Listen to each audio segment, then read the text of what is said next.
What's going on, guys? Jacob Orth back here with another video of Jacob's Life in Vegas, coming to you guys with something that I thought would be interesting to cover because this is something that's going to impact those of you that live here and those of you that are looking to move here in the near future here in Nevada. Because our legislative session just finished, May or June, right around there. They had the legislative session that started this year after we had our midterm election, back in the fall, and a whole bunch of bills and things and new laws were created this legislative session. So I'm going to go over some of this with you guys.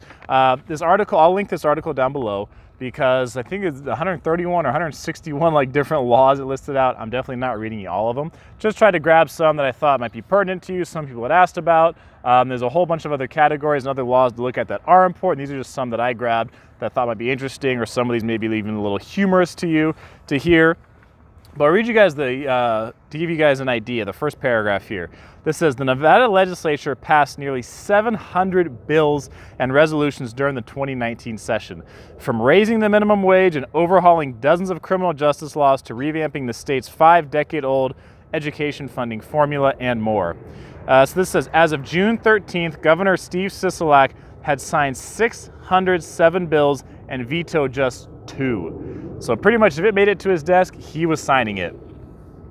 Let's start with the category business and commerce. As you heard in the intro, higher minimum wages. The state's minimum wage will gradually rise to $12 per hour over the next 5 years. Current minimum wage is $8.25 an hour for employers that don't offer health insurance and $7.25 for those that do. This will increase by 75 cents starting July 1, 2020, and will go up each year until it hits $12 for those not offered health insurance and $11 for those who are by 2024.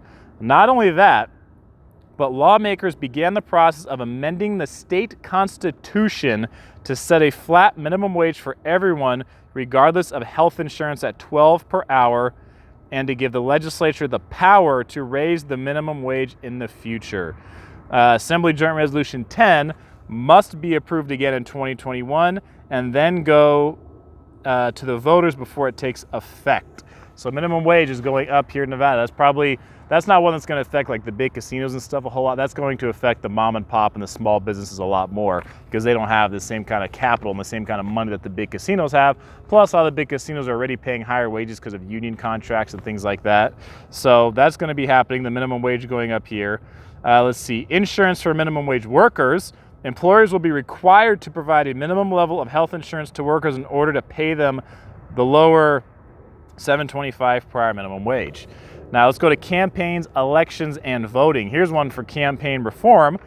Candidates won't be allowed to pay themselves a salary from their campaign accounts going forward, and the new law makes clear that candidates can't use any unspent campaign funds for personal use. Those who get caught violating the laws will face $10,000 in penalties, up from $5,000. Senate Majority Leader Kelvin Atkinson resigned from the legislature in March when it was revealed he'd used campaign funds for personal expenses. For voters, you'll now be able to vote the same day you register going forward, and you'll have a longer time to register to vote online. For thousands of Nevadans who can't vote due to felonies, on July 1, some 77,000 people with a felony conviction that bars them from voting will instantly have their right to vote restored, and going forward, anyone released from prison will be allowed to vote as well. For those who want to recall their elected officials, this one, things just got a little harder for people looking to kick their elected official out of office. A new law would require county clerks to verify every single signature on a recall petition, as opposed to using a 5% sample. It would also require recall organizers to pay for counting the signatures. So if you're an organizer, you're gonna have to now pay for those signatures to be counted. Civil rights. There are a lot in the civil rights category. I'm just gonna go through a handful here. For people who solemnize marriages, counties will be allowed to require training for marriage officiants going forward. And I'm willing to bet that training the county is going to require is going to have a cost to it. So it's going to be a way for the county to probably get some more money. Prohibition of discrimination in child welfare and adoption cases. It will be illegal to discriminate against those who are deaf, blind, physically disabled, or who possess a medical marijuana card who want to adopt or argue for child custody or visitation rights. For those scared of mind control, this one I threw in just because I thought it'd be funny. Employers will not be allowed to compel microchip implants for their workers, but if you want one yourself, that's still totally fine. I don't remember that being a big hot button issue going into these elections, but hey. For immigrants seeking occupational licensing, licensing boards won't be able to deny someone from getting an occupational license based solely on their immigration or citizenship status.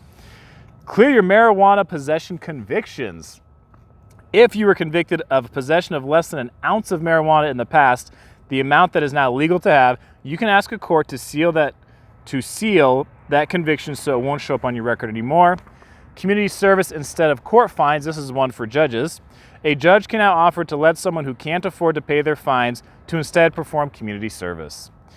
No sex with people in custody. I saw this one. I was like, okay. Law makes it clear in the law that cops are not allowed to have any kind of sexual contact with a person they have arrested or detained. Good idea. For immigrants arrested by police, before a person arrested by police can be questioned about the immigration status, officers must disclose the purpose of such questions. One for courts.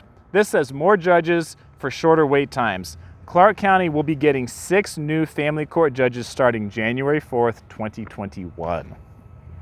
One for domestic violence, longer protection orders. The effective dates of initial temporary protective orders will be extended from 30 days to 45 days in case of domestic violence, stalking, aggravated stalking, or harassment. I only got a few more categories here. Homeowners and housing. This is one that could affect a lot of you. Affordable housing. Certain local governments in Clark County and Washoe counties can reduce or subsidize impact and building permit fees and other fees to induce developers to build more affordable housing. Tenant rights. Extended time frame for evictions and limits late fees for unpaid rent. Affordable housing tax credits provides $10 million in tax credits per year to spur creation of affordable housing. Immigration, there's a new office or a department created called Office of New Americans. It says if you're an immigrant, refugee, or asylum seeker, this new agency directly under the governor was created to help you integrate into American life. We have labor, we got public safety, and that's it, guys. We're going to wrap this up. Labor, for sick leave. Companies and organizations that employ 50 or more workers must offer at least 40 hours of paid sick leave a year. Marijuana job test is one that came up.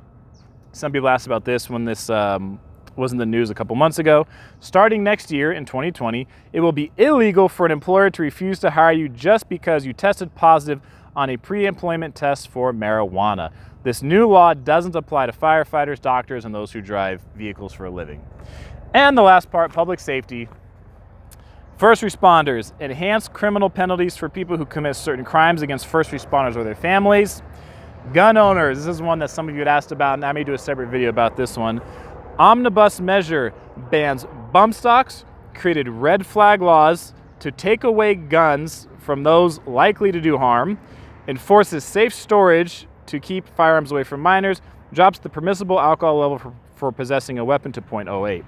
Background checks, requires background checks for private gun sales starting January 2020.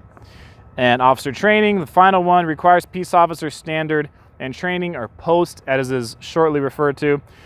Commission to include annual continuing education courses in racial profiling, mental health, officer well-being, implicit bias recognition, de-escalation, human trafficking, and firearms. That's just a dose of some of the, 700 laws?